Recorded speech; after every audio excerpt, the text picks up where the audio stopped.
আমি তোমাদেরকে প্রত্যেকটা ভিডিওতে প্রায় বলে থাকি ট্রান্সফার মার্কেট কিন্তু একটা অদ্ভুত জায়গা। এখানে যখন তখন যা খুশি তাই হয়ে যেতে পারে, আর সেটার একটা উদাহরণ বা সেটার একটা নিদর্শন কিন্তু আমরা বেশ কয়েকটা দিন ধরে দেখতে পাচ্ছি, কি তাই না?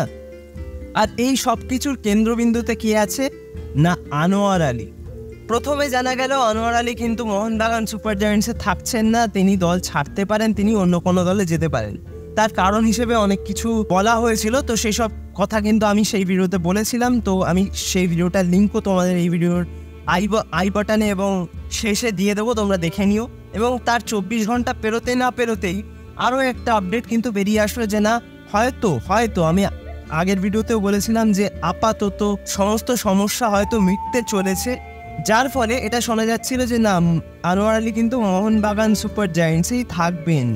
এবার এর পেছনে কি কারণ ছিল সেটাও কিন্তু আমি খুব শর্টে ওই ভিডিওটাতে বলেছিলাম, ওই ভিডিওটার লিঙ্কও আমি দিয়ে দেবো, তোমরা দেখে নিও।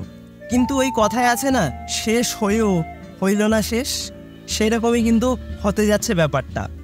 একটি স্পোর্টস পোর্টাল দাবি করছে যে আনোয়ার আলী 5 বছরের ডিলে নাকি ইস্ট বেঙ্গলে সাইন করে দিয়েছে। মানে সত্যি বলছি, বিষয়টা কি হচ্ছে আমার কাছে কিন্তু পরিষ্কার নয়, একদমই পরিষ্কার নয়, বা ভবিষ্যতে কি হতে চলেছে সেটাও কিন্তু পরিষ্কার নয়। সুতরাং নতুন করে আবারও কিন্তু একটা ধোঁয়াশা তৈরি হচ্ছে। তবে অতীতেও কিন্তু আমরা দেখেছি যে ট্রান্সফার মার্কেট বা বিভিন্ন সোর্স থেকে বিভিন্ন প্লেয়ারের আপডেট দেওয়া হয় যে এই প্লেয়ারটা এই দলে সাইন করতে চলেছে, কিন্তু আলটিমেটলি কিন্তু দেখা যায় সেই ডিলটা অনেক সময় হয় না বা ভেস্তে যায়। ঠিক সেই জন্যই এখনও কিন্তু এটা স্পষ্টভাবে বলা যাচ্ছে না যে আনোয়ার আলী ইস্ট বেঙ্গলেই সাইন করে দিয়েছে। আপডেটটা পেতে হয়তো আরও কিছুদিন অপেক্ষা করতে হবে, বা এই ডিলটা নিয়ে ভেতরে ভেতরে কি চলছে তারও কিন্তু কোনো স্পষ্ট আপডেট পাওয়া যাচ্ছে না। যে প্লেয়ারটা 2027 সাল পর্যন্ত মোহনবাগান সুপার জায়ান্টসের সঙ্গে লোন ডিলে কন্ট্রাক্টেড, সেই প্লেয়ারটা 5 বছরের একটা ডিল ইস্ট বেঙ্গলের সঙ্গে সাইন করে দিল। মানে পুরো ব্যাপারটাই একটা কিন্তু ধোঁয়াশা, পুরো ব্যাপারটাই ধোঁয়াশা। একটু ওয়েট করতেই হবে আমাদের পুরো জিনিসটা বোঝার জন্য বা পুরো জিনিসটা জানার জন্য। এখন দেখা যাক এই বিষয়টা নিয়ে আবার কি নতুন টুইস্ট আসে।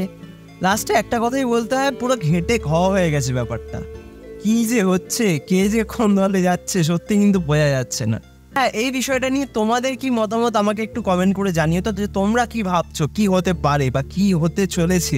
আজকে তোমাদেরকে এইটুকুই আপডেট দেওয়ার ছিল। ভিডিওটা যদি ভালো লাগে লাইক, কমেন্ট, শেয়ার এবং সাবস্ক্রাইব করতে একদম বলো না। সাবস্ক্রাইব করে দিয়ে কিন্তু পাশের বেল অপশনটা প্রেস করে অবশ্যই অল অপশনটা প্রেস করে রাখবে, যাতে সমস্ত রকম নতুন ভিডিও নোটিফিকেশন তোমরা সবার আগে পেয়ে যাও যখনই আমি কোনো নতুন ভিডিও পোস্ট করবো। তো আজকের নতুন ভিডিওটা তাহলে এখানেই শেষ করছি। দেখা হবে আবার পরের ভিডিওতে, নতুন কোনো দিন, নতুন কোনো সময়।